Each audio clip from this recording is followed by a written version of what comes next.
Sir प्रणाम sir. नमस्कार। नमस्कार दोस्तों, फार्मालोक के इस मंच के माध्यम से मैं डॉक्टर विकास पांडे आप सभी दर्शकों का स्वागत व अभिनंदन करता हूं। आज के इस कार्यक्रम का प्रारंभ मैं एक पंक्ति से करना चाहूंगा कि दक्षता चीजों को सही करने में है और प्रभावशीलता सही चीजों को करने में है। दोस्तों, आज के हमारे अतिथि आदरणीय गुरुजी दक्षता, प्रतिभा और प्रभावशाली की अत्युत्तम मिसाल है। उत्तमता, हुनर, अनुभव व शिक्षा के धनी व सर्वोपरि स्रोत आदरणीय गुरुजी प्रोफेसर श्री रंजीत सिंह सर का मैं टीम फार्मालोक की ओर से स्वागत व अभिनंदन करता हूं। दोस्तों, वैसे तो आदरणीय सर को किसी प्रकार के परिचय की आवश्यकता नहीं है, लेकिन समूचे भारतवर्ष में वैश्विक जीव विज्ञान यानी कि फार्मेसी की शाखाएं इस कदर अब फैल चुकी हैं कि कहीं दूर बेल रूपी शाखाओं पर नए फूल आए हैं। यानी कि वो लोग, वो बच्चे जिन्होंने नया नया फार्मेसी में कदम रखा है, उनको ये ज्ञात हो कि इसकी जड़ें कहां पर है, कौन लोग थे जिन्होंने इसको बनाने में अपना पूरा योगदान दिया। और इसी के चलते मैं आदरणीय सर के जीवनी एवं कार्यकाल का एक संक्षिप्त विवरण प्रस्तुत करना चाहूंगा। आदरणीय सर ने अब तक अपने कार्यकाल में चुनौतियों को स्वीकार कर विभिन्न पदों पर सफलतम रूप से कार्य किए, जिसमें कुछ प्रमुख रहे: प्रोफेसर व विभागाध्यक्ष गढ़वाल विश्वविद्यालय, प्राचार्य government of pharmacy Shimla, dean of pharmacy व एकेडमिक अफेयर्स बहरा विश्वविद्यालय Himachal Pradesh, director ISF college of pharmacy Moga Punjab व वर्तमान में आदरणीय सर शोभित विश्वविद्यालय उत्तर प्रदेश में बतौर कुलपति कार्यरत हैं। शिक्षण संस्थान के साथ साथ फार्मास्यूटिकल जगत की जानी मानी सन फार्मास्यूटिकल कंपनी को भी आदरणीय सर का सानिध्य प्राप्त हुआ, जहां पर उन्होंने नोवेल ड्रग डिलीवरी सिस्टम विभाग में बतौर ऑफिसर कुछ समय व्यतीत किया। आदरणीय सर के शिक्षांतर्गत अब तक 20 से ज्यादा पीएचडी व 35 से ज्यादा एम.फार्म छात्रों ने शिक्षण प्राप्त किया है। दोस्तों, पुरस्कार सराहना व अभिवादन का प्रतीक है। आदरणीय सर एक ऐसी शख्सियत है जिन्हें पुरस्कृत कर देश की एपेक्स बॉडीज भी गौरवान्वित महसूस करती हैं। अपने अध्ययन काल के समय से ही प्रतिभाओं के आधार पर आदरणीय सर ने कई उपलब्धियां हासिल की, जिनका सिलसिला आज तक जारी है। कुछ प्रमुख का विवरण देना चाहूंगा। वर्ष 2014 में इंडियन सॉलिडेरिटी काउंसिल नई दिल्ली द्वारा आदरणीय सर को शिक्षा जगत में सर्वोत्तम योगदान के लिए राष्ट्रीय विद्या गौरव स्वर्ण पदक से सम्मानित किया गया। वर्ष 2014 में ही अखिल भारतीय तकनीकी प्रबंधन नई दिल्ली द्वारा आदरणीय सर को फार्मेसी जगत में विशेष योगदान के लिए एकेडमिक एक्सेलेंस पुरस्कार से सम्मानित किया गया।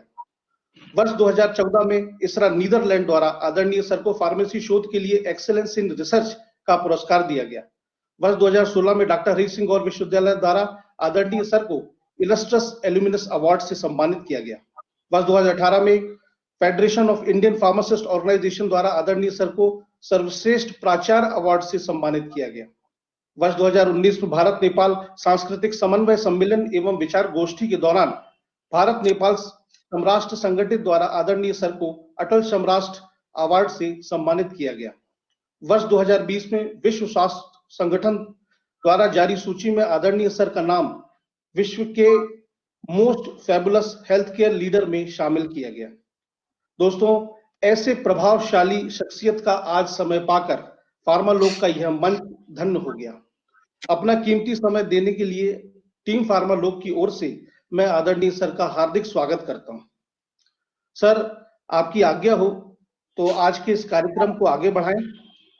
कुछ प्रश्नों के माध्यम से आपके अत्यंत मूल्यवान सुझाव व विचार हम सभी जानना चाहेंगे। तो मैं पहला प्रश्न प्रस्तुत करने की अनुमति चाहता हूं आदरणीय सर।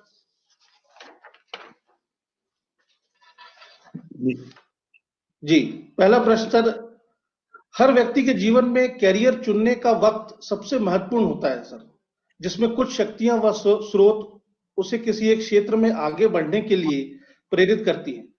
इसी तरह सर, कृपया आप ऐसे अपने कुछ प्रमुख बिंदुओं को हमसे साझा करें जिनकी वजह से आपने फार्मा जगत में आने का निर्णय लिया।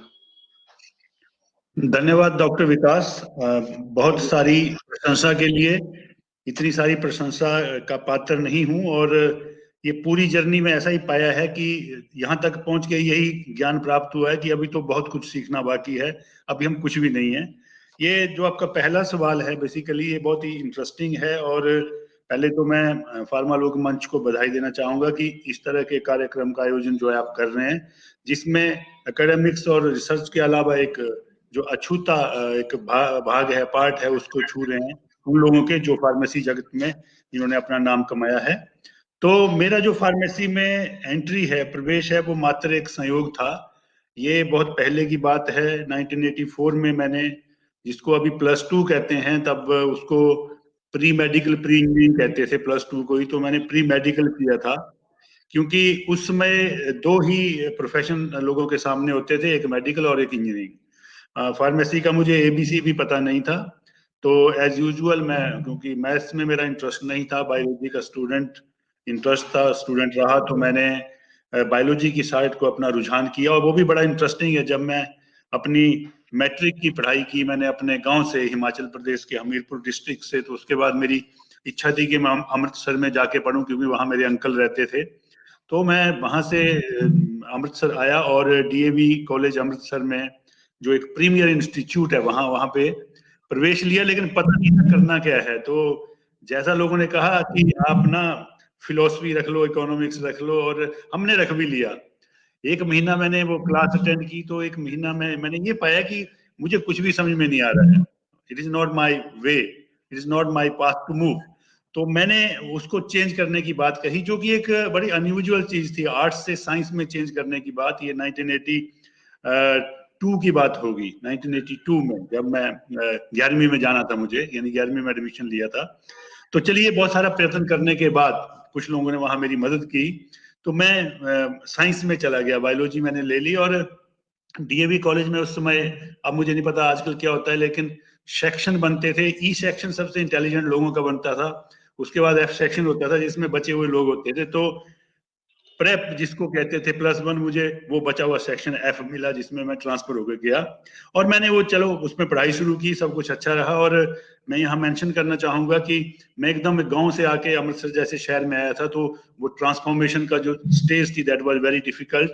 तो F सेक्शन में लगभग 70 से ज्यादा बच्चे थे, जिनमें से जब हमारा रिजल्ट आया तो फर्स्ट डिवीजन पाने वाला मैं ही एकमात्र था, जिसके 61% नंबर आए थे, जो मेरा आई थिंक सबसे अच्छा परफॉर्मेंस रहा होगा आज तक का। इसी तरह से बायोलॉजी की तरफ चले गए। फिर हमने PMT दिया, PMT में एक बार नहीं हुआ, दूसरी बार फिर ट्राई किया, नहीं हुआ। डेंटल कुछ मिल रहा था, ज्यादा जानकारी नहीं थी, तो रुक गए। वहीं पे अमृतसर में ही एक हमारे पास, मैं उसका नाम भी लेना चाहूंगा, पता नहीं वो जेंटलमैन कहाँ है आजकल, अश्विनी डोगरा करके उनका नाम है। तो उन्होंने बोला कि फार्मेसी होती है, इसमें अप्लाई करो आप। तो आई अप्लाइड, मेरिट बेस पे होता था पंजाब यूनिवर्सिटी में। जाने वाला कोई नहीं था, वही लड़का मेरे साथ गया अमृतसर टू चंडीगढ़। चंडीगढ़ में हम गए तो देखा कि वहां पे बहुत सारा कंपटीशन है, और +2 में मेरे 74% मार्क्स थे, जो प्री मेडिकल जिसको बोलते थे। उसके बावजूद भी मेरा नंबर वहां नहीं आया। तो लगा कि फार्मेसी कुछ है, B.Pharm।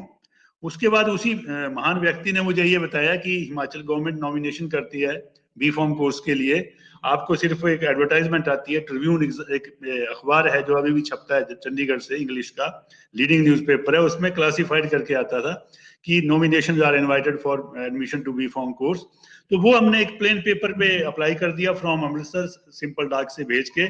किस्मत की बात है कि वो वहां पे उसको जो है वो ऑनर किया गया, और मेरी नॉमिनेशन B.Pharm कोर्स के लिए सागर विश्वविद्यालय मध्य प्रदेश में हो गई। इससे पहले भी इंटरेस्टिंग चीज है कि जब मैं मेडिकल की तरफ नहीं जा पाया, तो मेरे +2 यानी प्री मेडिकल के मार्क्स के बेस पे मुझे BSc बायोकेमिस्ट्री में एडमिशन मिल गया था अमृतसर मेडिकल कॉलेज में, जहां 10 ही सीटें होती थी। पर जब मेरा फार्मेसी में नंबर आया, तो वो भी मेरी चॉइस, या मैंने नहीं छोड़ा, वो मेरे पिताजी गांव से आए और उन्होंने मुझे बोला कि ये एडमिशन का आया है, चलो चलते हैं। तो हम वहां से सागर के लिए रवाना हो गए, और इस तरह मेरा फार्मेसी में एंट्री हुई। तो सबसे बड़ी ड्राइविंग फोर्स इसमें थी, मेरे पिताजी रहे हैं, जिन्होंने मुझे अमृतसर आए, और वहां से हमने अपनी जर्नी स्टार्ट की toward Bina to Sagar, and we took admission, then I took admission in B.Pharm। इस तरह मेरा फार्मेसी एंट्री हुई है। जी जी जी, बहुत ही अद्भुत बात सर आपने साझा करी, क्योंकि इससे ये सभी लोगों को सीखने मिलती है कि एक ऐसा दौर जब जहाँ पे संसाधनों की बेहद कमी थी, जैसे कि इंटरनेट, टेलीफोन, इन सब के अभाव में भी जो इच्छा थी आपके अंदर जो जागृत थी, उसने आपको अपने मंजिल तक पहुंचाया। और आपके इस उत्तर से आज की पीढ़ी को ये बहुत बड़ा संदेश मिलता है कि आज भी जो भी उनके पास तकनीकी व्यवस्थाएं हैं उसका अच्छे से उपयोग करते हुए अपनी उपलब्धियों को आगे बढ़ाएं सर। और ये भी जी बहुत अच्छी खुशी की बात है। हम लोग भी आशा करेंगे सर कि फार्मा लोग के इस मंच से हम आदरणीय आशीष डोगरा सर को शायद वो देख पाए और आपकी मुलाकात हो पाए। हम लोग जरूर मनोकामना करेंगे सर। जी और जी बहुत बहुत धन्यवाद सर। सर अगला प्रश्न मैं पूछना चाहूंगा कि सर हमारे जो दर्शक हैं आपके वृतांत के बारे में थोड़ा सा जानने में बेहद इच्छुक हैं, तो कृपया अपने जीवन विशेष तौर पे बचपन यानी कि स्कूल का जो सेगमेंट था उसकी ऐसी कोई बात, वैसे तो आपने इस अभी अभी बहुत सारी चीजें साझा करी, फिर भी स्कूल के दिनों की बातें बहुत मायने रखती हैं, खास तौर पे उन छात्रों के लिए जो नया नया एकदम से कदम रखते हैं नई दुनिया में, जैसे कि ग्रेजुएशन में, और वो तो स्कूल से उन्हें बहुत कुछ है। तो ऐसी आप कोई बात साझा करना चाहें सर, जो जी मैसेज जी आप देना बिल्कुल जी। चाहें? ये फिर से आपका बहुत ही इंटरेस्टिंग क्वेश्चन है, और मुझे लगता है कि ये चीजें साझा करने से कहीं ना कहीं किसी न किसी को प्रत्यक्ष या परोक्ष रूप से फायदा मिलेगा। तो मैं अपनी प्राइमरी एजुकेशन की बात करूं तो मेरा जो गांव है, मेरा घर है, जो अभी भी वहां पे घर है मेरा, वो हमीरपुर जनपद है हिमाचल प्रदेश में, उसका एक गांव है। मेरा गांव का नाम ललियार है, और अभी हम बाउंड्री पे रहते हैं, तो पंजोत है गांव का नाम अभी। वहीं मेरा बचपन गुजरा है, और जो मेरी प्रथम जो मेरी स्कूलिंग हुई है तो बड़ा इंटरेस्टिंग है। मेरी स्कूलिंग एक नए प्राइमरी स्कूल से शुरू हुई थी जिसकी अभी बिल्डिंग नहीं थी, तो पिताजी ने एडमिशन करा दिया। तो हमारी जो क्लासेस शुरू हुई थी वो पीपल के पेड़ के नीचे शुरू हुई थी। हम 5-6 बच्चे होते थे। तो उसका वो गवर्नमेंट प्राइमरी स्कूल बराड़ा था। और उसके बाद हमने चेंज किया, गवर्नमेंट प्राइमरी स्कूल मीरपुर एक जगह है, मैं यहाँ मेंशन करना चाहूंगा, जहाँ से हमारे आदरणीय मंत्री अनुराग ठाकुर जी हैं, उनका गांव है मीरपुर। मेरी प्राइमरी एजुकेशन वहां पे हुई, और प्राइमरी एजुकेशन के दौरान मैं पढ़ने में शुरू से ही अच्छा रहा हूँ।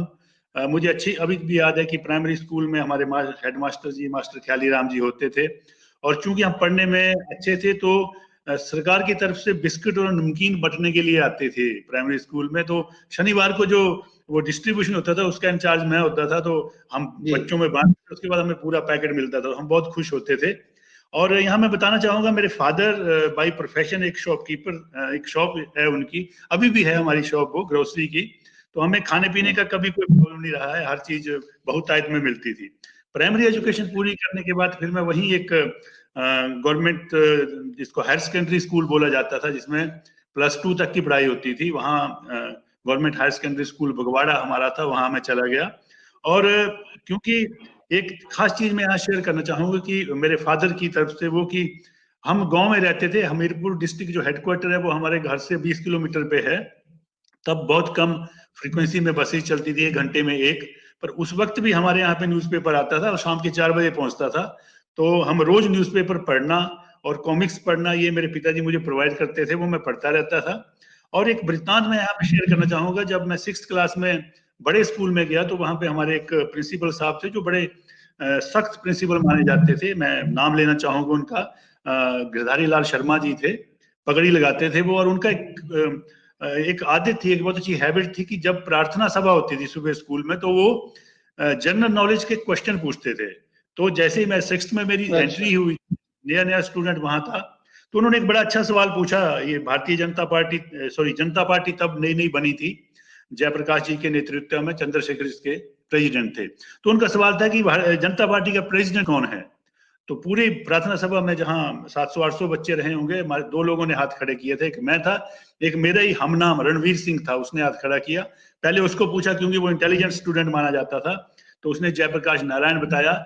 मेरा हाथ फिर खड़ा। तो जब मुझसे पूछा गया, मैंने चंद्रशेखर का नाम जब लिया तो आई वॉज अप्रिशिएटेड। तो स्कूल में मेरी काफी इज्जत उस टाइम के बाद होती रही है। और टीचर्स का ऐसा रहा, जब मैंने 6th से लेके 10th तक उस बगवाड़ा स्कूल में पढ़ा मैं, तो जो सीनियर टीचर होते थे, जो 10वीं को 8वीं को पढ़ाते थे, जो 8वीं को पढ़ाते थे, वो 6th क्लास में से ही मुझे पिकअप करके ले जाते थे, कोई सवाल नहीं बनता था। हालांकि मेरे से भी जवाब नहीं दिया जाता था, लेकिन उनका कॉन्फिडेंस मेरे ऊपर था। 8वीं में जब था तो 10वीं के टीचर जो है मेरे को 10वीं का मैथ्स पढ़ाते थे। इस तरह से उनका सहयोग रहा, उनका आशीर्वाद रहा। जो खासकर जो 10वीं का मैथ्स मुझे 8वीं में पढ़ाते थे, रोशन लाल शर्मा जी करके एक BSc टीचर थे हमारे। तो इस तरह से जो मेरी जर्नी है वहां से रही। फिर मैं +1 यानी कि मैंने बताया अमृतसर में मेरा कैसे आना हुआ और कैसे आर्ट्स टू साइंस ट्रांसफॉर्मेशन हुआ, साइंस टू पीएमटी में कहीं ना कहीं हम रह गए और उसके बाद हम फार्मेसी की तरफ बढ़ गए। तो इस तरह से मेरी जो बचपन है वो पंजोत ललियार में बीता है और अभी भी मैं वहां जाके बहुत गौरवान्वित महसूस करता हूँ, लोगों से मिलता है, बहुत मजा आता है मुझे। जी जी, बहुत ही बढ़िया सर। बल्कि अभी जो आपने बातें साझा करी, ये सिर्फ एक आपके अध्ययन काल की यात्रा ही नहीं बल्कि प्रेरणा का बहुत बड़ा स्रोत है कि विविधताओं से भरा हुआ आपका एक सेक्शन रहा। और अभी ये जो छात्र अब हैं, इन लोगों के लिए काफी ये सीखने को मिलेगा कि परिस्थितियां कितनी भी जटिल क्यों ना हो, अगर इंसान के उस मन में पूरी ललक हो अपने कैरियर के शीर्ष को छूने की, तो वो पा सकता है। क्योंकि आर्ट्स से लेकर के फिर फार्मेसी में प्रवेश और अब जाकर के विश्वविद्यालय में इस तरह से पदस्थ होना, ये अपने आप में प्रेरणा की बहुत बड़ी स्रोत है सर। नमन करते हैं सर आपको। सर, अगला प्रश्न मैं रखना चाहूंगा आपके समक्ष कि सर, यह परम सहयोग की बात है कि आपने अपने कार्यकाल में फार्मा जगत की कांतिमान कंपनी सन फार्मा के बतौर अफसर नोवल ड्रग डिलीवरी सिस्टम विभाग में काम किया। इससे संदर्भित हमारे फार्मेसी छात्रगण, विशेष तौर पे जो स्नातकोत्तर के अध्ययनरत हैं, फार्मास्यूटिकल कंपनी में रिसर्च के विभाग में काफी कुछ जानना चाहते हैं, क्योंकि प्रैक्टिकल तौर पे उनको वो जानकारियां नहीं मिल पाती। बस वो सुनते हैं कि रिसर्च एंड डेवलपमेंट होता है, फॉर्मुलेशन एंड डेवलपमेंट होता है। तो आप अपनी तरफ से सर उन्हें कुछ प्लीज अपने आशीर्वचन मार्गदर्शन के रूप में कुछ प्रदान करें कि वो कैसे अपने आप को तैयार करें, खासतौर पे जब वो अंतिम वर्ष में हो। जी, एक्चुअली मैं फिर थोड़ा सा अपनी फार्मेसी की तरफ आना चाहूंगा कि कैसे करियर डेस्टिनेशन आप सिलेक्ट करते हैं जब आपको कुछ क्लियर नहीं होता, और जो भी इनपुट आपके पास होता है। जब मैंने अपनी बी फॉर्म की बैचलर ऑफ फार्मेसी 1989 में कंप्लीट करने के बाद मेरे मन में ऐसा ही था, इसके पीछे कोई ड्राइविंग फोर्स नहीं थी कि मैं आगे भी पढ़ूंगा। तो हमने गेट, जो अभी जी पैट है, तब गेट होता था, 87 में इंट्रोड्यूस हुआ था, 89 में मैंने भी दिया था। और ईश्वर की अनुकंपा से और थोड़े से फर्स्ट से मैं क्वालिफाई कर गया। तो मैंने एमफॉर्म में एडमिशन ले लिया। एक अच्छा सा अमाउंट, जिसको जीआरएफ के रूप में 1800 रुपए पर मंथ, एक बहुत बड़ा अमाउंट था उस वक्त, 89 के बीच में। जी।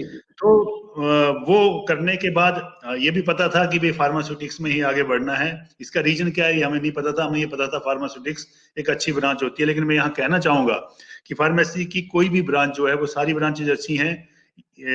ब्रॉडली स्पीकिंग, एजुकेशन का कोई भी सेक्टर, प्रोफेशनल हो, जर्नल हो, सारा का सारा अच्छा है। आप में पोटेंशियल होना चाहिए, आप में करने की क्षमता और इच्छा होनी चाहिए। तो जैसे ही मैंने अपनी एमफॉर्म पूरी की, फिर मैं पीएचडी की तरफ चला गया, जिसमें मुझे सीएसआईआर की तरफ से सीनियर रिसर्च फेलोशिप मिली, जो एक 2500 रुपए पर मंथ के साथ अमाउंट था, एक 3 साल के लिए मिला। उसके साथ हमने अपनी पीएचडी शुरू की प्रोफेसर एसपी व्यास जी के सानिध्य में। एमफॉर्म भी उनके साथ की मैंने।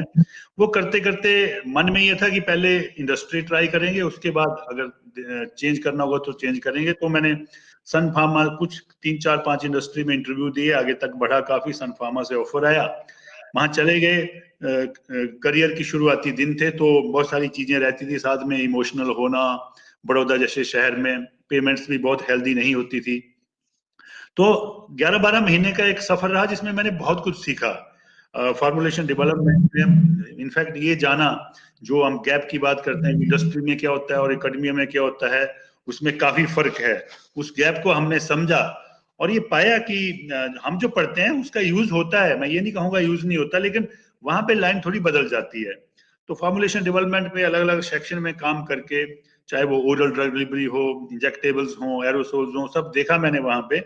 और ये पाया कि इंडस्ट्री में स्कोप बहुत है। अगर मैं उस चीज को कंटिन्यू करता, 1 साल के बाद मैंने छोड़ा, मुझे कुछ चीजें अच्छी नहीं लगी, क्योंकि करियर में आप तभी आगे बढ़ सकते हैं जब संतुष्टि आपके पास होती है।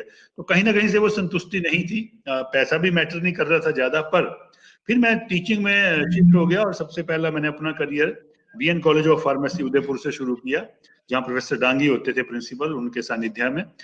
रही बात, जहां तक आप पॉसिबिलिटी की बात कर रहे हैं रिसर्च एंड डेवलपमेंट में, मैं इतना जरूर कहना चाहूंगा कि as far as the pharmaceutical sector is concerned, there is lot of scope, immense scope, not only in research and development but even in production or marketing or quality control and quality assurance.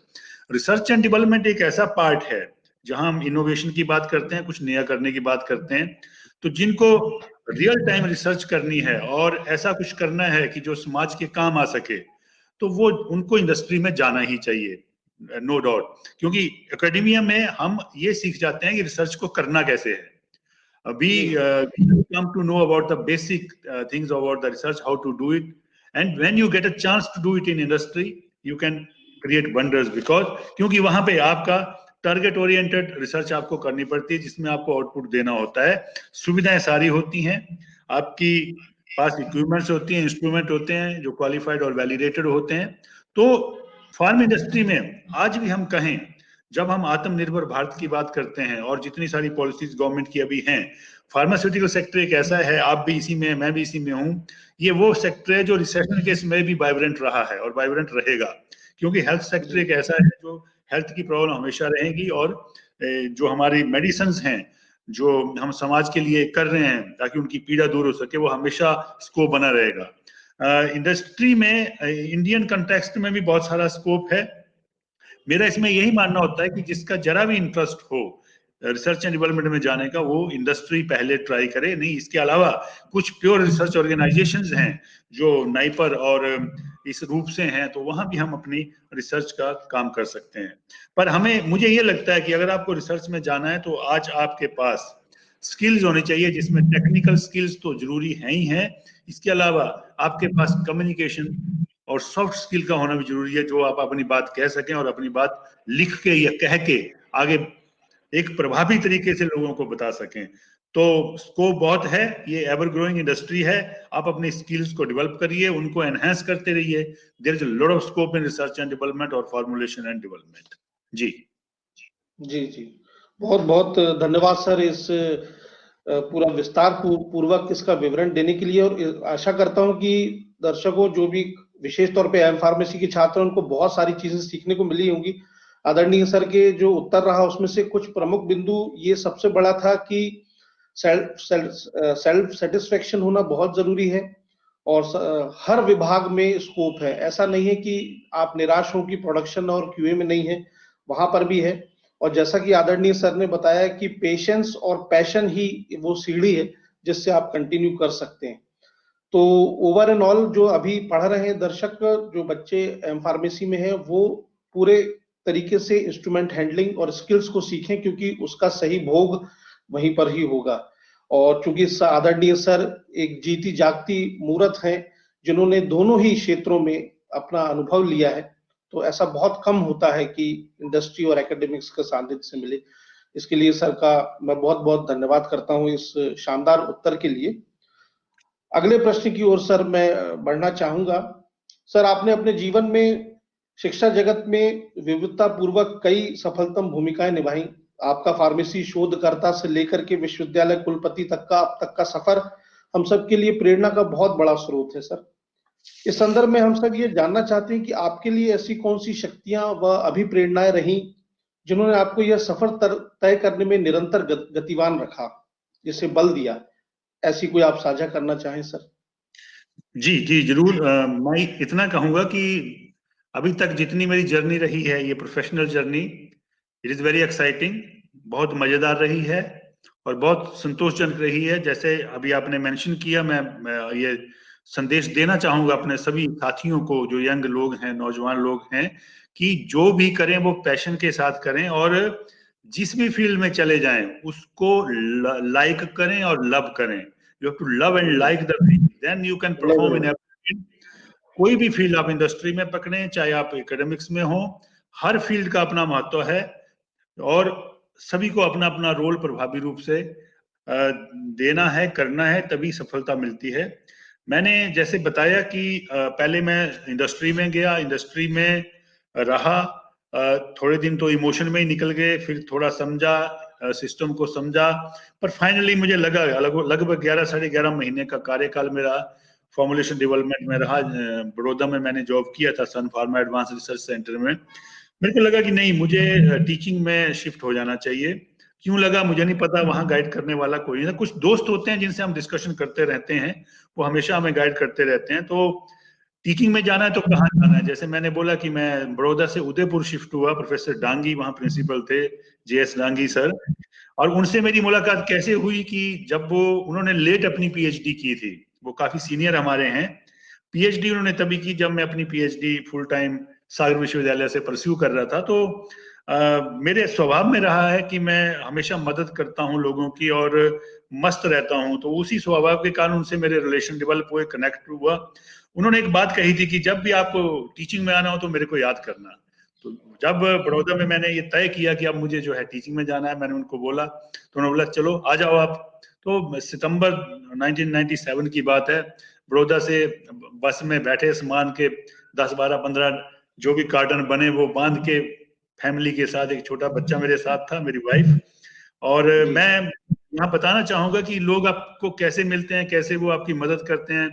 Professor Dangi का धन्यवाद इस मंच पर देना चाहूंगा। उन्होंने 3 दिन मुझे अपने घर पे रखा और उसके बाद वहां नौकरी दी, और नौकरी देने के बाद जो है वो मैंने ऑब्वियसली मैं शिफ्ट हो गया, अपना घर ढूंढ लिया वहां, और 6-7 महीने का टेन्यूर वहां रहा। फिर एकदम ऐसा कुछ बना कि गढ़वाल विश्वविद्यालय में हमने इंटरव्यू दिया, मेरे साथ प्रोफेसर तेलंग भी आए। गढ़वाल श्रीनगर जो एक एरिया था, मैं तो पहाड़ का आदमी हूँ, हिमाचल का रहने वाला हूँ, तो मेरे लिए तो वो ठीक था। वहां पे सिलेक्शन हुआ और हमने वहां आके ज्वाइन किया। थोड़ा टाइम वहां ज्वाइन करने के बाद मैं बरेली शिफ्ट हुआ। मैंने अपने करियर में अभी ये जो मेरी प्लेसमेंट है, अगर मैं सही से गिनूं तो ये शायद नंबर 13 है। मैं चेंज करता रहा हूँ, कुछ जान के, कुछ अनजाने में चेंज होता गया है, कुछ प्रमोशन के लिए, कुछ प्लेस के लिए, पर ऐसे कभी चेंज नहीं किया कि मैं काम नहीं कर पा रहा हूँ। मैंने जहां भी काम किया, चाहे 1 महीना किया हो या एक ज्यादा टाइम किया हो, वहां पे मैंने बड़ी सही तरीके से काम किया। और इसका ये एक उदाहरण है कि मैं शोभित विश्वविद्यालय परिवार से तीसरी बार आके जुड़ा हूँ, और मैंने डायरेक्टर के रूप में काम करते करते यहाँ कुलपति तक का जिम्मेदारी मुझे मैनेजमेंट ने दी है। तो मैं आगे बढ़ता गया, मुझे आशीर्वाद मिलते गए, चाहे वो मेरे टीचर्स रहे हैं। मैं सागर विश्वविद्यालय की अगर यात्रा देखूं तो वहां पे हमारे हेड प्रोफेसर दीक्षित, मेरे गाइड प्रोफेसर व्यास, मैं कुछ नाम लूंगा, स्थाना जी, कोहली जी, और अग्रवाल सर, और अभय सिंघई सर। तो इन लोगों ने इतना पुश किया। पढ़ने में ईश्वर की दया से मैं ठीक ही था, सब ठीक चल रहा था, अच्छा रहा। और फिर मैं धीरे धीरे इस जर्नी में आगे बढ़ता गया। मैं शायद एक अलग ही उदाहरण होऊंगा जो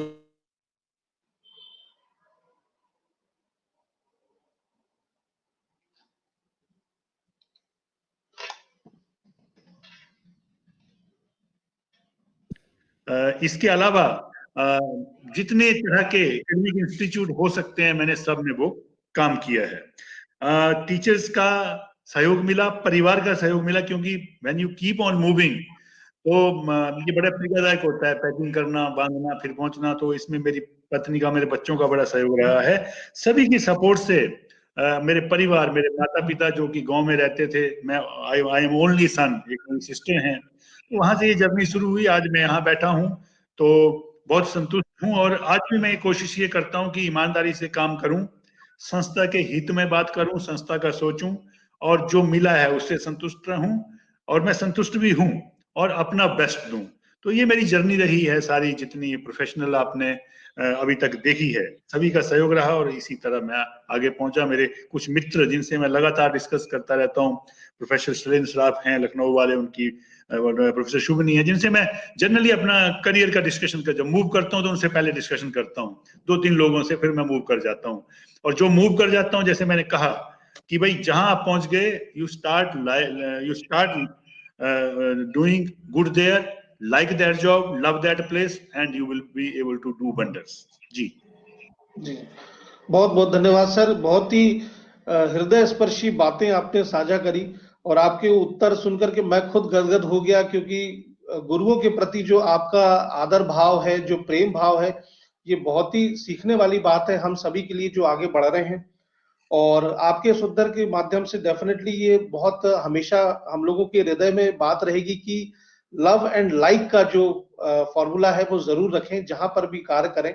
और आप स्वयं भी इसी तक उससे आपने कार्य किया, और इसकी आप एक बहुत ही प्रतिभाशाली एवं उसके प्रतीक हैं आप, जहाँ की love the place and like your job.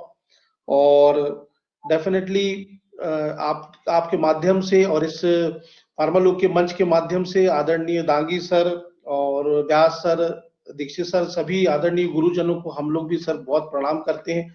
ये सब वो लोग हैं जिन्होंने का बहुत बड़ी भूमिका निभाई है वैश्विक जीव विज्ञान को, फार्मेसी को प्रमोट करने में समूचे भारतवर्ष में। तो बहुत बहुत धन्यवाद करूंगा सर इस उत्तर के लिए आपके। आगे अपने कार्यक्रम को बढ़ाते हुए अगला प्रश्न मैं ये पूछना चाहूंगा दर्शकों की ओर से सर कि कोरोना वैश्विक महामारी के दौरान पूरे भारतवर्ष ही नहीं बल्कि पूरी दुनिया ने ये देखा कि फार्मास्यूटिकल जगत में कितनी शक्ति है, उसके लोहे को माना, और उसको देखते हुए कहीं ना कहीं नए लोगों में अब फार्मेसी में अपना कैरियर बनाने की चाह जागृत हुई, विशेष तौर पे इस संदर्भ में कि वो अब शोध में जाकर और कंपनियों में जाकर कुछ ह्यूमैनिटी के लिए, मानवता के लिए सच में कुछ करना चाहते हैं। तो इसी संदर्भ में सर मैं पूछना चाहूंगा कि समूचे भारतवर्ष में शिक्षण संस्थानों व उद्योगों के बीच परस्पर सहभागिता को मजबूत बनाने हेतु बतौर कुलपति विश्वविद्यालय आप क्या मार्गदर्शन हम हमारे दर्शकों को देना चाहेंगे, और अगर आप कुछ साझा करें तो हम सब आपके बहुत आभारी रहेंगे सर। Please sir. जी जी, एक्चुअली जहां तक इंडस्ट्री और एकेडमिया कोलैबोरेशन एसोसिएशन की बात है तो ये इस पे बहुत सारी बातें हमारी होती हैं। मैं यहाँ पे ये मेंशन करना चाहूंगा, मैं किसी की कैपेबिलिटीज को डाउट नहीं करता, किसी पे शक नहीं करता, लेकिन हम लोग एक्चुअली बोलते ज्यादा हैं और करते कम हैं। हम अपने बहुत सारे प्रयत्नों में संजीदा नहीं होते। जो एक कमी मैंने नोट की है डेडिकेशन की, ऑनेस्टी की, सिंसियरिटी की, बहुत सारी चीजें हम, आप कोई भी फील्ड पकड़ लें, मैं एजुकेशन में है तो मैं एजुकेशन की बात करूंगा कि हम शॉर्टकट्स ढूंढने की कोशिश करते हैं। यानी हमें अपना स्वयं का, मैं कोशिश करता हूं कि मैं सारे नियम फॉलो करूं, नियम तोड़ता नहीं हूं, पर हम वो लोग हैं जो पुलिस को देख के हेलमेट लगाते हैं या कार की सीट बेल्ट बांधते हैं कि वो पुलिस वाला आ रहा है, जबकि वो हमारी सेफ्टी के लिए है। तो हमारे कहीं ना कहीं हमारे जो प्रयत्न हैं उनमें इन चीजों की कमी आ जाती है, जो सबसे एसेंशियल एट्रीब्यूट्स हैं ऑनेस्टी, सिंसियरिटी और डेडिकेशन का। अब ये इंडस्ट्री एकेडमी जो एसोसिएशन या कोलैबोरेशन है, अभी तो नेशनल एजुकेशन पॉलिसी नई अभी आ गई है, इंप्लीमेंट हो गई, उसमें भी ऐसी व्यवस्थाएं दी गई हैं। ये प्रावधान बहुत पहले से है और प्रयत्न भी किए जाते हैं और बातें भी बहुत होती हैं। क्रियान्वयन यानी इम्प्लीमेंटेशन पार्ट में देखूं तो कम होता है। हम एमओयू भी करते हैं तो दिखाने के लिए करते हैं। मैं इतना कहूंगा इसमें कि चलिए हम एकदम बहुत ज्यादा परिवर्तन शायद ना ला पाए, लेकिन परिवर्तन शुरू कर देना चाहिए कुलपति होने के नाते। अब मेरा ये मानना है और जो मैं कर रहा हूं, क्योंकि काम तो पूरी टीम ने करना है और टीम को मोटिवेट करना हमारा काम है, कि जो भी इंडस्ट्री के साथ हमारी एसोसिएशन हो, वो सिंपल एसोसिएशन हो सकती है, वो इंटरेक्टिव टॉक्स हो सकती हैं, डिस्कशन जो सकते हैं, सेमिनार्स, वर्कशॉप हो सकती हैं, उनको हम ईमानदारी से करें, इंडस्ट्री की चीज को समझें और उसको अपने अंदर लेके इंडस्ट्री के हिसाब से अपने प्रोडक्ट तैयार करें। चाहे वो रिसर्च एंड डेवलपमेंट वाला एरिया हो, चाहे वो हमारा सिलेबस अपडेट करना हो, क्योंकि अभी नई जो शिक्षा नीति जो आनी है उसमें हर इंस्टीट्यूट को एकेडमिक ऑटोनॉमी दी जाएगी। तो there is always a possibility कि हम इंडस्ट्री के कुछ कंपोनेंट को यहाँ शामिल करके अपने बच्चों को ऐसे तैयार करें ताकि वो इंडस्ट्री में इंप्लॉयबल हों, जो हमारा एक बहुत बड़ा क्वेश्चन रहता है।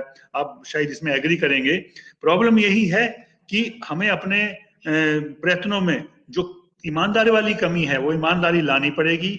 स्टूडेंट को सिंसियर होना पड़ेगा सीखने के लिए, टीचर को सिंसियर होना पड़ेगा सिखाने के लिए, और जो एडमिनिस्ट्रेशन में बैठे हैं, चाहे वो मैं हूं चाहे मेरे साथी हैं, उनको इंडस्ट्री के साथ कुछ ऐसी कोलैबोरेशन, एसोसिएशन, इंटरेक्शन करनी पड़ेगी जो सही माने में यूजफुल हो और उनका इस्तेमाल हम कर सकें।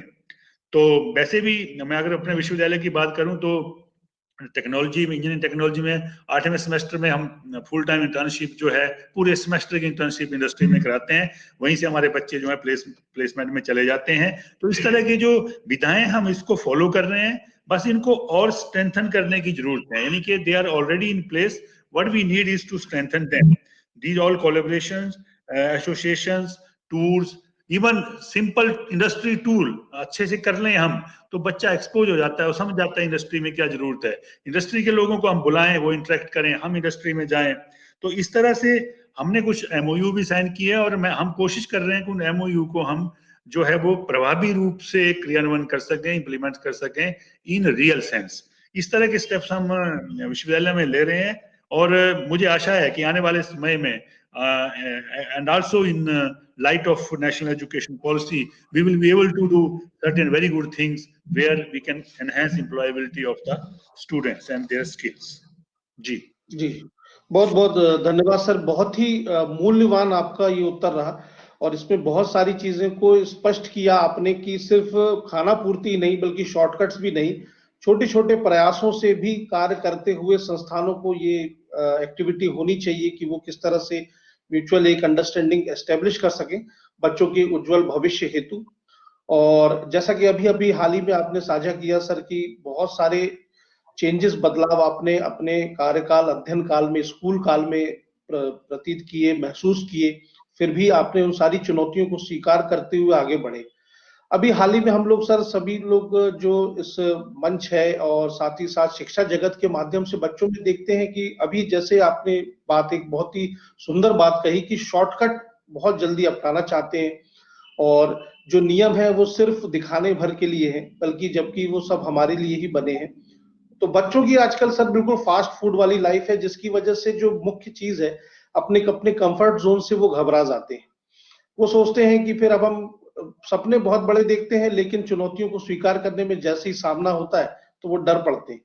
इसी से संदर्भित सर मेरा अगला प्रश्न सर ये है कि शिक्षा जगत हो चाहे उद्योग हो, निजी हो या सरकारी, प्रबंधन एडमिनिस्ट्रेशन चुनौतियों से भरा होता है और उनका कैसे एक मनुष्य को सफलतम रूप से सामना करना चाहिए, इसके लिए आप सर हमारे प्रेरणा स्रोत हैं। तो इस पर सर कुछ प्रकाश डालें कि change is the only permanent thing in the world, इसको कैसे बच्चे अडॉप्ट करते हुए आगे बढ़े। इस पे सर आप प्लीज कुछ अपनी बातें साझा करें। बिल्कुल, आपने जो ये शब्द इस्तेमाल किया है चेंज, और चेंज को एक्सेप्ट करना अगर हमें आ जाए और उसके साथ अडेप्ट करना आ जाए तो हम सक्सेसफुल हो जाते हैं। मेरा ये मानना है इसमें, जहां तक एडजस्टमेंट है या जॉब में सक्सेस है किसी भी लेवल पे, may be at the level of a beginner, अगर आप में एडजस्ट करने की, अडेप्ट करने की कैपेबिलिटी है तो आप लंबी रेस के घोड़े हो, आप आराम से जो है अपना काम कर सकते हैं। पर हमें एक्चुअली एक बैलेंस ट्राई करने की जरूरत है। ये तो कबीर जी के दोहे में ही निहित है सब, अति का भला ना बोलना वाला जो दोहा है। किसी भी चीज की अति अच्छी नहीं होती, चाहे वो ईमानदारी ही हो। सिस्टम को देखते हुए, सिस्टम के अंदर रह के हम परिवर्तन ला सकते हैं, और वो तभी संभव है जब हम में फ्लेक्सिबिलिटी हो। एक मैंने पोस्ट पढ़ी थी, पोस्ट भी वो आशुतोष राणा जी के सौजन्य से पढ़ी थी, जो फिल्मी कलाकार हैं, वो हमारी यूनिवर्सिटी के प्रोडक्ट हैं, सागर यूनिवर्सिटी के, कि जो सिद्धांत हैं, सिद्धांत अपनी जगह सही है, सिद्धांत उन्होंने एक परिभाषा दी थी, वो सही भी हो सकती है गलत भी, कि अकड़े हुए विचारों को सिद्धांत कहते हैं, और अकड़ा हुआ जो होता है वो होता है। हमें जीवित रहना है, फ्लेक्सिबल रहना है और सिचुएशन के हिसाब से एडजस्ट करना है। पर अपने सिद्धांतों, यानी जो नियम है, जो ईमानदारी है, जो आपकी सिंसियरिटी, डेडिकेशन है, जो आपके बेसलाइन सिद्धांत हैं, उनसे आप ग्रॉस कंप्रोमाइज ना करें, परंतु जिस संस्था के लिए आप काम कर रहे हैं उसके लिए काम करें, उसके भले के लिए काम करें। मेरा ये मानना है, मैं अलग अलग लेवल पे काम कर चुका हूं, जब आप संस्था के हित की बात करते हैं तो संस्था के आप ओनर कहें, प्रमोटर कहें, चाहे आप अथॉरिटीज कहें, वो आपकी बात मानेंगे, लेकिन आपकी बात वो तब मानेंगे जब आप वो म्यूचुअल ट्रस्ट कायम करने के में सफल होंगे। म्यूचुअल ट्रस्ट तभी कायम होगा जब आप काम करोगे। आज प्रॉब्लम ये है कि हम काम करना नहीं चाहते और हम ट्रस्ट भी चाहते हैं। मैं फैकल्टी की बात कर रहा हूँ, बहुत सारे लोगों को ये इंटरेस्ट रहता है कितनी छुट्टियां हो रही हैं, कितनी मेरी छुट्टियां मिलेंगी, कितना। ठीक है, ये हमारी जरूरत है, पर इससे पहले हम काम की बात करें, और जब आप काम करोगे तो जाहिर सी बात है आपको सब कुछ मिलेगा। तो हमारी जो डेडिकेशन, सिंसियरिटी, ऑनेस्टी अपने प्रति है, और सबसे बड़ी बात संस्था के प्रति है। अपने हम जब किसी भी लेवल पे काम करते हैं, आपके सुपीरियर होते हैं, आपके साथ वाले होते हैं, आपके जूनियर होते हैं, सबके साथ आपका जबरदस्त कनेक्ट होना चाहिए, आपका व्यवहार अच्छा होना चाहिए, ताकि आपके काम को कोई मना ना करे। और आपके 90% काम इंस्टीट्यूट के काम होते हैं। तो जब कनेक्ट बनता है, आपको सिस्टम को समझना है, उसकी स्ट्रेंथ को समझना है, वीकनेसेस को समझना है। स्ट्रेंथ को और मजबूत करिए, जो वीकनेसेस हैं उनको आइडेंटिफाई करके उन वीकनेसेस को दूर करने की कोशिश करिए, लेकिन वो हफ्ते 10 दिन में नहीं होगा। You have to make a plan. अगर कोई सिस्टम चला रहा है जिसमें प्रॉब्लम है तो आपको आइडेंटिफाई करके उस प्रॉब्लम को दूर करने में जिन लोगों की मदद चाहिए, वो आपके बॉस हो सकते हैं, आपके साथी, आपके जूनियर हो सकते हैं, उनको इन्वॉल्व करके आप उसको दूर करिए। एकेडमिक्स में हम लोग हैं, सब स्टेक होल्डर हमारे सामने हैं, हम स्टूडेंट से डील करते हैं, स्टाफ से डील करते हैं, अपने कलीग हैं, हमारे सुपीरियर हैं, हमारे पब्लिक से डील करते हैं, और सब जो है वो काम करना चाहते हैं। आपको बस उन पे विश्वास करना है। मैं एक सिद्धांत पे काम करता हूं कि मेरे साथी जो काम कर रहे हैं वो अपना बेस्ट दे रहे हैं। अगर मैं उनसे कुछ अलग चाहता हूं तो मुझे उनको बताना पड़ेगा कि ये ऐसे करो। हमारी प्रॉब्लम क्या है, मैंने ये नोट किया है कि हम बताते नहीं है, नाराज हो जाते हैं कि ये मेरी मर्जी से काम नहीं कर रहा है। सामने वाले को पता ही नहीं कि आप उससे नाराज हो। तो अगर आप कुछ नया चाहते हैं तो आप कन्वे करें कि भाई ये काम ऐसे होता है, सिखाने की कोशिश करें, और फिर भी कोई नहीं सीख रहा है तो उसके दूसरे इलाज हैं, वो बाद में किए जा सकते हैं।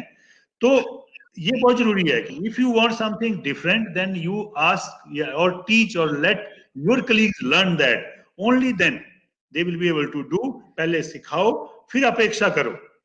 जो भी आप संस्था के लिए अच्छा करोगे वो उस संस्था के ओनर को एक्सेप्टेबल होगा, इसमें कोई शक नहीं है। There is no doubt in that. मेरी जर्नी अभी तक बहुत अच्छी रही है, मैंने अलग अलग लोगों के साथ काम किया है। मैंने अपने करियर में, मुझे निकम्मा हो कह के किसी ने नहीं निकाला है। हालांकि ऐसा भी स्टेज मेरे करियर में आई है जब मेरे को शाम को कहा गया कि कल से आपको नहीं आना है, तो मैंने उसको हम्बली एक्सेप्ट किया। बोल मैंने कोई बात नहीं, आप मुझे 2 दिन दीजिए, मैं बस सामान बांध लूं अपना। मैंने गैप भी देखे हैं बट मैंने एंजॉय किया है। फिर मेरा ये मानना है कि जो आपके साथ हो रहा है उसके लिए 99.9% आप जिम्मेदार हैं। हम किसी दूसरे को दोष नहीं लगा सकते हैं। अगर मेरे साथ अच्छा हो रहा है तो मेरे कारण हो रहा है, बुरा हो रहा है तो मेरे कारण हो रहा है। तो हम अपने आप को एडजस्ट करें, अडेप्ट करें। और एक चीज पक्का है, आप ऐसे होने चाहिए कि जहां भी आप जाएं लोगों को मोटिवेट करें, लोग आपका इंतजार करें। आपके आने से पॉजिटिविटी फैलनी चाहिए। मैंने अपने करियर में, मैं किसी से हेट नहीं करता, किसी से घृणा नहीं करता, लेकिन मैंने कभी कभी रियलाइज किया है कि एक सारी जगह तो मुझे ऐसा होता था, संस्था का ओनर ही आ रहा होता था, मुझे पसंद नहीं आता था कि क्यों आ रहा है ये, जबकि उसकी संस्था है, उसको आना ही था।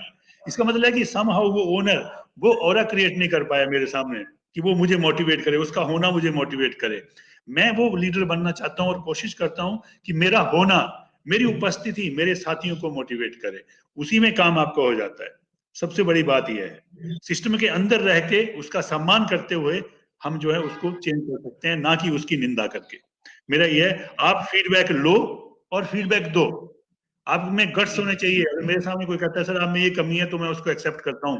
हालांकि लोगों में भी गट्स नहीं है ये कहने के, पर मैं कोशिश करता हूं कि मैं वो वातावरण अपने साथियों को दूं कि भाई अगर मेरी कोई कमी है तो वो हिम्मत से मेरे सामने कह सकें कि सर आप में ये कमी है।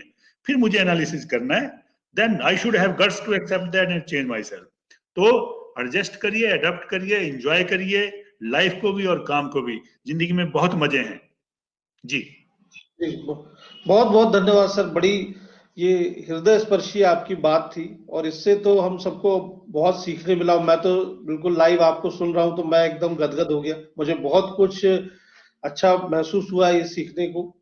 और ये 3 बातें बहुत जरूर हमारे दर्शक याद रहेंगी कि कोई भी चीज की अति नहीं करना है, फ्लेक्सिबिलिटी को अपनाना है। और फ्लेक्सिबिलिटी के साथ साथ एक बात आपने बहुत अच्छी करी कि ह्यूमन कनेक्शन बहुत अच्छा होना चाहिए, ताकि सारी इंटरैक्टिव बातें स्पष्ट हो सकें लोगों के बीच में कि सामने वाला क्या चाह रहा है। ये बात बहुत बड़ी, सुनने में सुनाने में बड़ी छोटी प्रतीत होती है सर, पर है बहुत गहरी। कि हम अपनी बातों को अगर नहीं कहते और हमें लगता है कि सामने वाला उसे नहीं समझ पा रहा है, हम नाराज हो जाते हैं। और इससे कहीं ना कहीं जो एक गैप बन जाता है और इससे फिर बहुत दरारें पैदा हो जाती हैं, जिससे पूरी तरह से over and all environment unhealthy हो जाता है।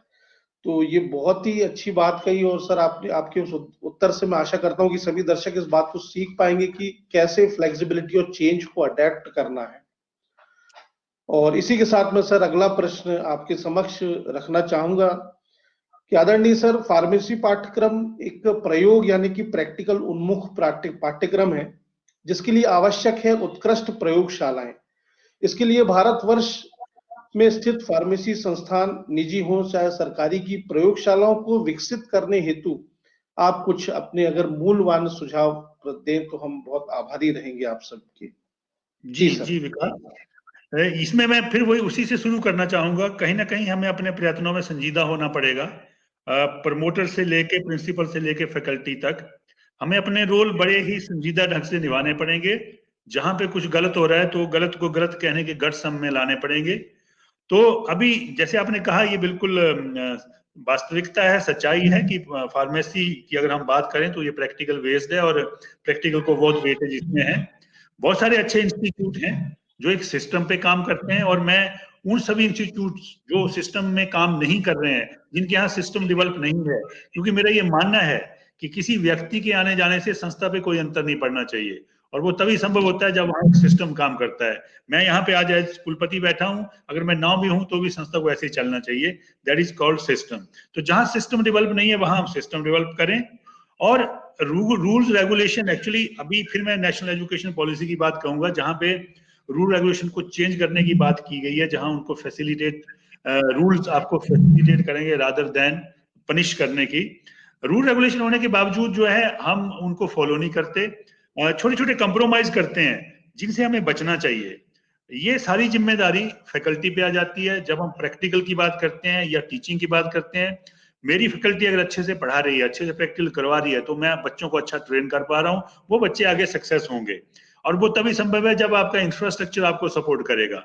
आपके पास लैब्स होनी चाहिए, कंज्यूमेबल होने चाहिए।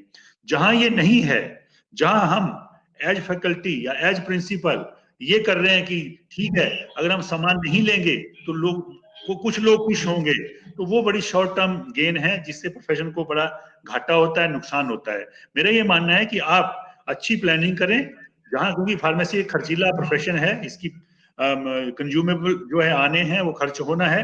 तो हमें समहाउ अपनी अथॉरिटीज को, अपने प्रमोटर्स को ये कन्विंस करना होता है कि भाई अगर हम अच्छे से प्रैक्टिकल करवाएंगे, अच्छे से थ्योरी क्लास पढ़ाएंगे, तो हमारे बच्चे अच्छे से प्लेस होंगे, अलग अलग जगह जाएंगे, संस्था का नाम होगा, संस्था आगे बढ़ेगी। तो मेरा ये मानना है कि रूल रेगुलेशन को फॉलो करते हुए, या जो हम फार्मेसी में एक शब्द यूज करते हैं, सभी जानते होंगे, ऑप्टिमम, हम रिसोर्सेज का ऑप्टिमम यूज करें, वो बहुत जरूरी है। आज मेरे पास अगर सामान नहीं भी है तो जो अवेलेबल है उससे मैं क्या करवा सकता हूँ। मैं बड़ा अच्छा छोटा सा एग्जांपल देना चाहूंगा। हम फिजिकल फार्मेसी का प्रैक्टिकल करते थे, एंडरसन पिपेट उसमें होता है, जिसमें आप पार्टिकल साइज निकालते हैं सेडिमेंटेशन से। तो हमारे वहां सागर में, वो बहुत पुराना इंस्टीट्यूट है, एंडरसन पिपेट हमने नहीं देखा, मैंने नहीं देखा अपने टाइम में, अब आ गया हो तो पता नहीं। तो क्या करते थे हमारे टीचर्स, जिसको हम कहें कि अल्टरनेटिव कैसे ढूंढते थे, ये एक बड़ा सिलेंडर लेके उस पर कार्डबोर्ड लगा के उसमें एक होल करके पिपेट को उसमें डाल देते थे, तो वो एक Anderson stand by Anderson pipette बन जाती थी। उसके रिजल्ट चाहे गलत आते हो, लेकिन मेथोडोलॉजी आप सीख जाते थे। ऐसे करके जो आपके पास अवेलेबल है उससे आप सिखाएं। आज कमी क्या है कि फैकल्टी वाले बहुत ऐसी जगह से आए हैं जहां से वो प्रॉपर्ली ट्रेन नहीं है। और अनफॉर्चुनेट पार्ट ये, चलिए आपने वहां पढ़ा नहीं पढ़ा कोई बात नहीं, आप जब इस भावना के साथ आगे आते हैं कि मेरे को सब कुछ आता है, वहीं पे आपका खात्मा शुरू हो जाता है, क्योंकि सीखने की प्रक्रिया कभी खत्म नहीं होती। ये एक ऐसी चीज है। तो मेरा मानना यह है कि इंफ्रास्ट्रक्चर पे तो इन्वेस्ट करना ही है, साथ में ये मेरा जो संदेश है सभी जो ये फार्मेसी कॉलेज चला रहे हैं हमारे भाई बंधु, कि भाई इंफ्रा, फिजिकल इंफ्रा के साथ साथ आपको ह्यूमन रिसोर्सेज पे भी इन्वेस्ट करना है, जहां आप अच्छे टीचर्स को रखें, नंबर पूरा रखें, ताकि संस्था में आपकी पढ़ाई का सारा काम अच्छे से हो और संस्था आगे बढ़े। मैं यही कहना चाहूंगा इसमें बस। जी जी जी, बहुत बहुत धन्यवाद सर। ये उत्तर आपका बहुत ही फ्रूटफुल है, क्योंकि इस उत्तर के माध्यम से शिक्षक, शिक्षकगण, छात्र एवं संस्थानों को भी बहुत ही उम्दा एक संदेश मिला कि ऑप्टिमम जो शब्द आपने कहा, बहुत ही अच्छी बात कही कि ये फार्मेसी के उसमें बहुत प्रयोग किया जाता है, तो ये उस पर लागू भी होता है। दूसरी बात बहुत ही हृदय स्पर्शी रही कि learning is an endless process. अगर कोई इंसान ये सोच करके बैठ जाए कि उसने सब कुछ सीख लिया तो उसी दिन उसका अंत है। और संस्थानों के लिए तो ये बहुत ही अच्छी बात आपने कही कि एचआर डिपार्टमेंट एक बहुत स्ट्रॉन्ग डिपार्टमेंट होना चाहिए, ताकि जो रिसोर्सेस हैं उनका एक ऑप्टिमाइज वे में इस्तेमाल किया जा सके। बहुत बहुत धन्यवाद सर आपके इस बेहद खूबसूरत एवं विविध रूप से प्रस्तुत उत्तर के लिए। अगले प्रश्न की ओर सर मैं आपका समय लेना चाहूंगा सर, कि आपके द्वारा और हम समूचे भारतवर्ष के साथ साथ पूरी दुनिया ने भी कोरोना वैश्विक महामारी को देखा, जिसने लगभग लगभग हर देश की दशा व दिशा दोनों को ही बदल कर रख दिया और फार्मा जगत ने बहुत बड़ा रोल निभाया एक फ्रंट लाइन सोल्जर बनकर पूरा बैटल करने में। और इससे संदर्भित सर, अब जब कभी जो ये बात कहते हैं कि हर चीज का एक वक्त होता है और उस वक्त के बाद वो चीज अपने आप समाप्त हो जाती है, तो एक ना एक दिन बहुत जल्दी ही सुनहरा वक्त आएगा जब कोरोना काल समाप्त होगा। तो नए भारतवर्ष में सर आप फार्मा जगत का क्या भविष्य देखते हैं, क्या आप कल्पनाएं आपके मन में आती हैं, अगर कुछ आप साझा करना चाहें? जी विकास, पहली बात तो ये जो आपने कहा कि ये कोरोना काल आया है, जो आया है वो खत्म भी होगा, ये बड़ा बिल्कुल वैसी स्टेटमेंट जो एक लोग कहते हैं कि एक स्टेटमेंट आती है कि ये वक्त भी गुजर जाएगा, चाहे वो अच्छा हो चाहे वो खराब हो, अच्छा होने वाला है, इसमें कोई शक नहीं है। जहां तक फार्मा सेक्टर की बात है, जैसे मैंने पहले कहा, हम हेल्थ सेक्टर में काम कर रहे हैं और इसमें हमेशा ही अपार संभावनाएं हैं, बड़ा ही सुस्त भविष्य है, संभावना भरा भविष्य है, अभूतपूर्व क्षमता जो है इस सेक्टर में है, चाहे एकेडमिया हो, इंडस्ट्री हो, रेगुलेशन हो, कम्युनिटी फार्मेसी हो, और इसमें बहुत सारे अवसर हैं, असीमित असंख्य अवसर हैं। और खासकर जब हम आत्मनिर्भर भारत की बात कर रहे हैं, हमारे प्रधानमंत्री जी ये बात कर रहे हैं, तो आत्मनिर्भर बनाने के लिए हमें बहुत कुछ करना होगा। तो इसका मतलब ये है कि there are scopes and scopes, आपको बस काम करने वाला होना चाहिए। अभी हमें डिपेंडेंसी से हटना है और सेल्फ सफिशिएंट होना है। ये सेक्टर पहले भी बड़ा ही प्रभावी सेक्टर रहा है, फार्मा सेक्टर एक ऐसा जिसको मैं जिंदा दिल सेक्टर कहूंगा, बहुत सारी संभावनाएं हैं जो हमेशा बनी रहेंगी। बस जरूरत है कि हमें जो है वो पूरी परिश्रम पूरे मेहनत के साथ जो है जुटना है। तो मैं बहुत सारी संभावनाएं इस सेक्टर में देखता हूँ, बहुत सारी, वेरी पॉजिटिव। जी, बहुत बहुत धन्यवाद सर जी, बिल्कुल डेफिनेटली। और फार्मा के लिए तो बेशक एक सुनहरा भविष्य है भारतवर्ष में। आदरणीय सर ने अपने मूल्यवान सुझावों के द्वारा ये प्रस्तुतिकरण दिया। और अगले प्रश्न की ओर सर मैं बढ़ना चाहूंगा कि सर ये प्रश्न विशेष तौर पे हमारे जो बच्चे हैं, जो छात्र हैं, स्नातक के हैं, स्नातकोत्तर के हैं, उनसे मैं पूछना मतलब उनके जरिए ये आपसे पूछना चाहते हैं कि सर फार्मेसी में कैरियर में चुनाव की तरह फार्मेसी में अपनी शिक्षा पूर्ण कर चुके विद्यार्थियों के जीवन में एक ऐसा समय आता है जब अपने आप को वो संभ्रम रूपी मझधार में पाते हैं, वह यह कि फार्मा उद्योग में आगे बढ़ें या फिर शिक्षण संस्थान ज्वाइन करें। इसमें कई तरह के उनके सवाल परेशान करते हैं कि उद्योग में ज्यादा अर्थोपार्जन है या फिर इत्यादि। तो इस समस्या के निदान हेतु आपने स्वयं खुद भी एक वो दौर देखा था कि जब आप एक उद्योग में भी थे, फिर आपने चेंज लिया, तो आपने पाया कि एक इनर फीलिंग आपको आई अपने अंदर से कि मेरी फील्ड कहाँ पर है, तो फिर आपने उस हिसाब से प्लान किया। तो अब प्लीज सर इस संदर्भ में कुछ बच्चों को हमारे बताना चाहें कि वो कैसे डिसाइड कर सकें। जी जी जी, जब हमने अपनी एजुकेशन पूरी की थी और फिर जॉब की तरफ बढ़े थे, तब और अब में बहुत फर्क है। आज जमाना बहुत आगे निकल चुका है, इंफॉर्मेशन अवेलेबल है, on one click you get all information. जहां तक चॉइस की बात है, चाहे वो एजुकेशन में कोर्स को चुनना हो या कोर्स के बाद जॉब को चुनना है, मेरा ये मानना है कि ये बिल्कुल एक्सक्लूसिव पर्सनल चॉइस है। अपनी जरूरत को देखते हुए, अपनी इच्छा डिजायर को देखते हुए, अपनी पारिवारिक स्थिति को देखते हुए, आपके मन में जो आए उसको करो, जो विचार सबसे पहले आए उसको पकड़ लो और उसमें आगे बढ़ो। आप हर फील्ड में सक्सेस हो सकते हैं। इंडस्ट्री वर्सेस एकेडमिया की बात करूं या रेगुलेशन की बात करूं, तो इंडस्ट्री में जब आप इनिशियली एंटर करते हो तो हो सकता है आपकी ओपनिंग जो है वो एक लिमिटेड अमाउंट के साथ हो, लेकिन जब आप स्किल्ड हो जाते हैं तो आपकी वैल्यू कितनी भी बढ़ सकती है। ऐसा ही प्राइवेट सेक्टर के एजुकेशन में भी है, आज भी है। अभी थोड़ा परिवर्तन आया है कोविड के कारण या पिछले कुछ दिनों में, नंबर ऑफ कॉलेजेस बढ़े हैं तो स्कोप भी बढ़ा है। अगर आप अपनी स्किल को प्रूव कर दो, अपनी बर्थ को प्रूव कर दो, तो किसी भी फील्ड में किसी भी समय कहीं कोई नुकसान नहीं है, ये बात तय है। इसके लिए कोई तयशुदा नियम नहीं है, सभी क्षेत्र महत्वपूर्ण हैं, चाहे वो एकेडमिया हो, इंडस्ट्री का मैन्युफैक्चरिंग हो। जिनको मार्केटिंग अच्छी लगती है वो मार्केटिंग में जाते हैं, जिनको प्रोडक्ट मैनेजमेंट अच्छा लगता है उसमें जाते हैं, formulation development, research development, regulatory. इसके अलावा कुछ लोगों का होता है कि भाई हमें एडमिनिस्ट्रेशन में जाना है, फूड एंड ड्रग एडमिनिस्ट्रेशन में, उसमें जा सकते हैं। कुछ लोग आजकल बिल्कुल अलग कर रहे हैं, हमारे मैंने देखा है पीजी फार्मेसी में करने के बाद बैंक में काम कर रहे हैं, कोई आर्मी में जा रहा है, कोई पुलिस में जा रहा है। ये भी स्कोप है, जहां आप चले जाओ उसको एंजॉय करो। इसके लिए मैं 2 लाइनें बोलना चाहूंगा कि वो शख्सियत ही क्या जिसे वक्त ने बदला हो, वो शख्सियत बनो जो वक्त को बदल दे। बहुत बढ़िया सर, बहुत बहुत जी जी, बहुत बढ़िया सर। बहुत बहुत धन्यवाद करना चाहूंगा आपका इस उत्तर के लिए।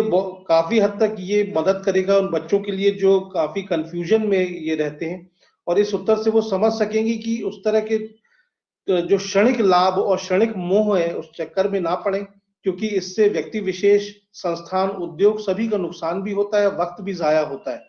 इसलिए अपने पैशन, डिजायर, आर्थिक स्थिति और पारिवारिक दशा को देखते हुए जो अपना बेस्ट हो वही चुने। यही आदरणीय सर ने सबको संदेश पहुंचाया है। मैं आशा करता हूं कि सभी जो बच्चे इस वक्त इस बेहद महत्वपूर्ण इंटरव्यू को दर्शन कर रहे हैं, देख रहे हैं, उनको उनका उत्तर मिल गया होगा। बहुत बहुत धन्यवाद करना चाहूंगा सर आपका। और इसी के साथ मैं आगे बढ़ना चाहूंगा सर अपने अगले प्रश्न पे। साथ ही साथ बहुत धन्यवाद भी आपका करता चलूंगा, आपके इतना मूल्यवान आप समय हम सबको दे रहे हैं। हम लोग सब बहुत सौभाग्यशाली महसूस कर रहे हैं आज। तो आदरणीय सर, मेरा अगला प्रश्न रहेगा कि सर आपका जीवन हम सब के लिए प्रेरणा स्रोत है। जीवन में संघर्षों को पार कर सफल बनने हेतु आप हमारे दर्शकों को व छात्रों को, सभी को क्या मार्गदर्शन सर देना चाहेंगे आत्मीय रूप से और एक आध्यात्मिक स्तर के ऊपर, जो आपने अभी तक के अपने जीवन में महसूस किए सर? जी सर। जैसे मैंने पहले भी कहा कि आज जागरूकता ज्यादा है, छोटे छोटे बच्चे बहुत कुछ जानते हैं, सीखते हैं। फिर भी आप जब किसी प्रोफेशन में आ जाते हैं तो आपको कहाँ जाना है, अपनी मंजिल तय करें, वहां जाने का रास्ता तय करें। पर इसमें ये ध्यान रखें, जो मेरा मानना है कि जो ऑनेस्टी, सिंसियरिटी, डेडिकेशन वाली जो पॉलिसी है उसको रखें। कोई आपके कारण दुखी ना हो, जानबूझ के दुखी ना हो, और जो फील्ड आप चूज कर लें उसमें आप आगे बढ़ते जाएं। जैसे मैंने मेंशन किया, मैं बार बार कहता हूं, जो भी जॉब आपने चुना है, जो भी फील्ड चुनी है, उसको लाइक करें, उसको लव करें। और जब आप इसको लाइक लव करते हैं, संतुष्ट होते हैं, तो आपकी परफॉर्मेंस जो है वो खूब बढ़ती है। So you love it, like it, you will be able to do wonders. और मैं इतना कहूंगा कि लोग ऐसे बने कि उनसे कोई अगर पूछे तो उनका जवाब ऐसा होना चाहिए कि मुझको मेरे वजूद की हद तक न जानिए, मुझको मेरे वजूद की हद तक न जानिए, बेहद हूं, बेहिसाब हूं, बेइंतहा हूं मैं। ऐसे बने सब। बहुत बहुत बहुत धन्यवाद सर। बेहद सुंदर पंक्तियों को साझा किया जो हम लोगों की हृदय में हमेशा यादों में रहेंगी। और इस कार्यक्रम को बेहद जो अब हम सब की स्मृतियों में रहेगा। आदरणीय सर ने इतना मूल्यवान समय दिया। मैं टीम फार्मा लोग की ओर से सर एवं इसके कोऑर्डिनेटर श्री अमित झा जी की ओर से, हम सब की ओर से आपको बहुत बहुत धन्यवाद देना चाहेंगे सर कि आपने अपना कीमती वक्त हमें प्रदान किया। और बस आज की प्रश्न माला को यहीं पर विराम देते हुए अंतिम बस एक आपसे आपके आशीर्वचन के तौर पे जानना चाहूंगा सर कि इस मंच पर आपका कैसा अनुभव रहा, और आप इसमें अपनी बातें साझा करें सर। ये बिल्कुल, मैं पहले भी कह चुका हूं, ये बड़ा ही अलग तरह का आप एक कार्यक्रम कर रहे हैं, और मेरा जो ये अनुभव है बहुत शानदार रहा है। मैं इस तरह के कार्यक्रम करने के लिए आपको बधाई देता हूं, बहुत धन्यवाद बहुत देता धन्यवाद। हूं, साधुवाद देता हूं। और अपनी बात मैं 2-3 शेर बोल के खत्म करना चाहूंगा। जी मैंने सर। अभी एक पोस्ट पढ़ी थी, कुछ चीजें मुझे बहुत अच्छी लगती हैं। उसमें 3 एट्रीब्यूट्स की बात की गई थी। वो कुछ लोग उसको गलत भी ले सकते हैं, लेकिन मैं यहाँ कहूंगा कि ऐसे एट्रीब्यूट, 3 एट्रीब्यूट बोलूंगा जो अगर वो कॉम्बिनेशन किसी में है तो वो डेडली कॉम्बिनेशन है। A great sense of humour पहला, a dirty mind second, and a beautiful heart. If you have this combination, this is a deadly combination. और मैं जो आपने इतनी तारीफ की, उसके लिए मैं 2 लाइनें बोलूंगा कि मैं एक छोटा सा सवाल हूं, मैं एक छोटा सा सवाल हूं, और आप कहते हो कि तेरा जवाब नहीं। खैर, बहुत बहुत बढ़िया सर। और अपनी बात को करने से पहले 2 लाइनें और कहूंगा जी कि उसकी हसरत है चिरागों को बुझा दे मेरे, उसकी हसरत है चिरागों को बुझा दे मेरे, मेरी हसरत है कि सबके घर में उजाला आए। इसी के बहुत साथ बहुत मैं बहुत बहुत बढ़िया। धन्यवाद करना चाहूंगा और जी सबके लिए शुभकामनाएं। जय भारत, जय हिंद। जय जय, बहुत बहुत धन्यवाद सर आपका। जी जी।